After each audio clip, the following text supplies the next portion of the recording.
کبھی تم نے تہجد کے بارے میں سوچا ہے کہ تہجد کیا ہے؟ یہ وہ نماز ہے نا جو ہم پر فرض نہیں کی گئی، تو پھر اس کا اتنا اجر کیوں ہے؟ آپ نے کبھی سوچا یہ؟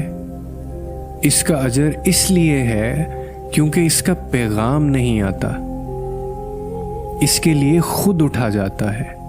آپ کے دل میں موجود تڑپ آپ کو اٹھاتی ہے، ایسی تڑپ جو گہری نیند سے اٹھا لاتی ہے آپ کو، جو ہمیں آدھی رات میں بھی اپنے بستر پر سکون سے سونے نہیں دیتی۔ اور اس تڑپ کے ساتھ جب بندہ اپنے رب کے حضور سجدے میں جاتا ہے تو اس کا وہ سجدہ اسے فرش سے لے کے عرش پہ لے جاتا ہے، اور پھر اس خدا کی رحمت بندے کو اپنے سائے میں لے لیتی ہے۔ بندہ اپنے رب کے سب سے قریب ہوتا ہے۔ اس وقت بندے کا بہایا ہوا ہر آنسو آنکھ سے بہتا ہے اور سکون دل میں اتر جاتا ہے۔ اس وقت رب اتنا قریب محسوس ہوتا ہے کہ لگتا ہے کہ وہ بس ہمیں ہی سن رہا ہے اور بس میرا ہی ہے۔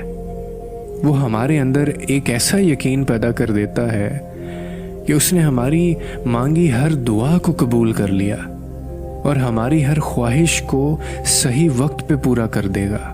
تہجد کا وقت خدا کی محبت کا عروج ہوتا ہے۔ تہجد بہت ہی خاص ہوتی ہے، بہت ہی خاص، پھر بھی یہ فرض نہیں ہوتی۔